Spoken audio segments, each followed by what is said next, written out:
Hi, this is Dana with Dana Digital Tutorials, helping you master the tech to simplify your creative journey. And in today's video, I'm going to be showing you how to create a seamless diagonal stripe pattern. Let's go ahead and hop into Photoshop. So the first thing we're going to want to do is create a new document. So we're going to go over and either click File, New, or you can use your shortcut, which is Command or Control N. Once we do that, we're going to change our dimensions to 200 by 200. The resolution doesn't really matter in this image, but I have it set at 300. And then we're going to click OK.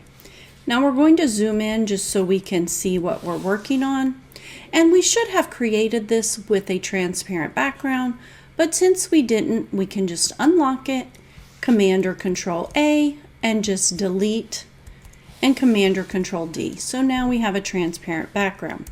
You can create a new one with a transparent background by going over here and just changing the feature to transparent.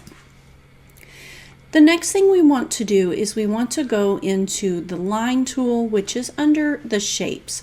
So if you are having trouble finding your shape because the icon changes all the time, if you just press U, it will highlight, and you can shift U and go through all of these until you get to the line tool, or you can click and hold and select the line tool. Once we have that, we want to draw our line. It is going to default to 1 pixel here, and we're going to draw, and if you hold down the Shift key, you're able to draw a very nice line. So let me do that again. If I were to just draw without holding down my Shift key, I can do any of these angles. But when I hold down my Shift key, it sticks me with these 90 degrees or the 45 degrees, if you will. So the benefit to that is we can start in this bottom left corner, we can hold down our Shift, and we can go to the top left corner and let go.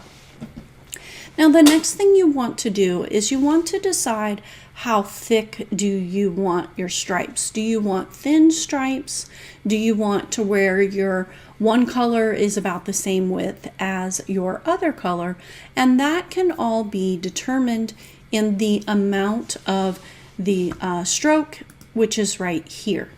So if we do 50, for example, you're going to notice that this does not have an equal line. It's going to be fairly thick, but your other offset, which will be, we'll call it your secondary color, will be a little bit wider than this black line.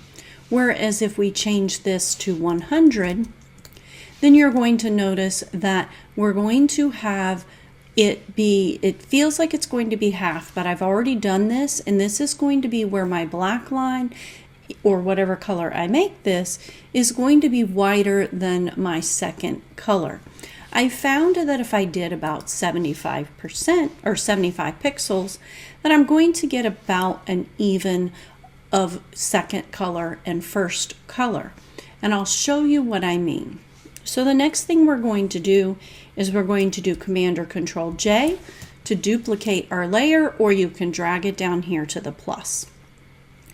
And then we're going to take the second layer and we're going to go up to Filter, Other, Offset. And we're going to convert to a smart object when it asks us. And instead of the wraparound, which we're typically using with our seamless designs, we're going to change it to repeat edges.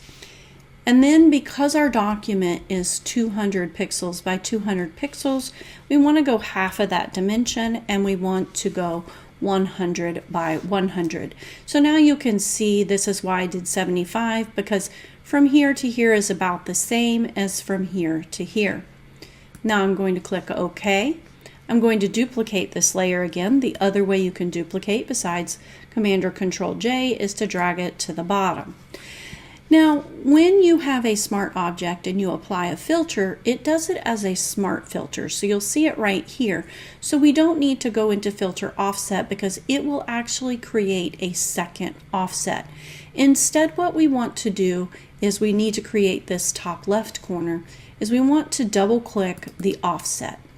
And let's change this to a negative number. So we'll just change that plus to a negative, and we'll change this plus to a negative. Now we have our stripe portion in the top left corner. The next thing I'm going to do is I'm going to hold down my shift and select this bottom layer, which selects all the layers, and Command or Control E will merge them together. We can now define this as a pattern. So Edit, Define Pattern, and I would just name this Stripes and maybe add Even so that I know that this one is even, and maybe later I create a second one where I have a thinner first color or a thicker first color and then the opposite of the second color. So our pattern is ready to use, so let's go ahead and give it a try. So we're going to go to Image, or actually File, sorry about that, New, and let's go ahead and do 3600 by 3600, and we want to leave our resolution for this one, it does matter, at 300. Now I do have a white background. I could change this to any color that I want. I'm going to leave it white for right now.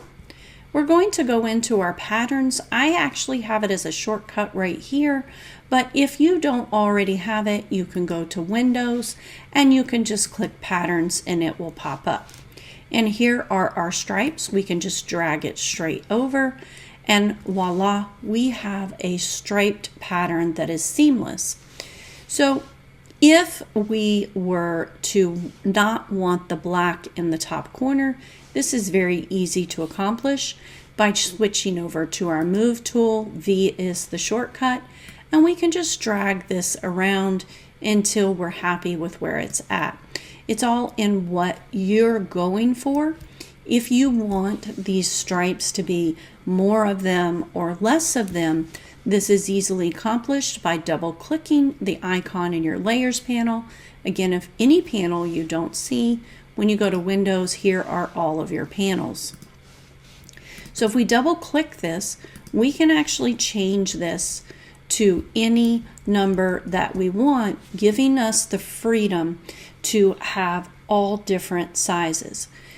Now the question is if we created this, would this work on a 20-ounce seamless tumbler wrap? And that will be a question that we ask or answer after I show you how to change these colors. So you'll notice this isn't a shape, so I can't just click on it and change the color. So what do I do if I want to change the color? Well, that comes in by adding a solid color on top and applying it to the layer below. So if you go to your layers panel and you click the adjustments layer here and you press solid color, I have pink already loaded. I will go ahead and press OK. And now I'm going to hold down my Option or Alt and I'm going to hover until I see this little arrow here. I'll show you where you can see it. And now I have pink stripes. And if I don't want the other stripes to be white, I can just change this color to any color I want. So maybe I'll make them black so that you can see we can easily change the color of these two different sets of stripes, your color 1 and your color 2. So this would be how you create a pattern. So let's test this on a 20-ounce seamless tumbler wrap. So we're going to go Command or Control in, and we're going to do 2790 by 2460. Now we are going to go ahead and do the same thing we did before, drag our pattern in, and I will just leave it at the default. And now I'm going to go ahead and flatten this. And that is something I didn't mention. Once you're done with your seamless, you can flatten all your layers down and just make what we would call a rasterized or a pixel-based image. So let's go ahead and go up to Filter, Other, Offset. I need to change this to Wraparound. And let's make this 1395 and let's make this 0. You're going to see that this does not line up well. So sometimes when you create a pattern that is a square shape and you try to apply it to a rectangle, you may struggle. So what could you do instead? Let's go ahead and cancel that. And let's go back to our other image. And what we're going to do is, this is 3600, it's in a square. I know that this lines up well, so I'm going to flatten it. So the first thing we're going to do is we're going to go to layer. I actually have created a shortcut for that, and I do have a video on how to create custom shortcuts, and I almost used my shortcut. So I'm going to go to flatten image, and now I'm going to change the dimensions of this. So I'm going to go to image size, and I'm going to change this to 2790, leaving the height at the 2790, and then I'm going to crop this image.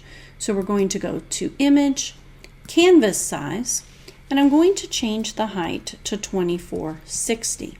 Let's go ahead and zoom in on this, and now we're going to go to filter, other, offset, and I'm going to change this. Let me get that back. I'm going to change this to wrap around, and I'm going to make this 1395 and this 0. And so now you see that when I made this with that square size and I went ahead and then changed the size, I was able to maintain my seamless that would be able to go all the way around my cup. So this is how you create patterns and how you can adjust them and use them on different designs and different design shapes. If you enjoyed this video, if you would give it a like, I would love that. And I would also love it if you joined my free community. We go over things like this, and this is actually a requested video from my group. So I've made this to answer his question and to help you. You guys have a great day. This is Dana with Dana Digital Tutorials.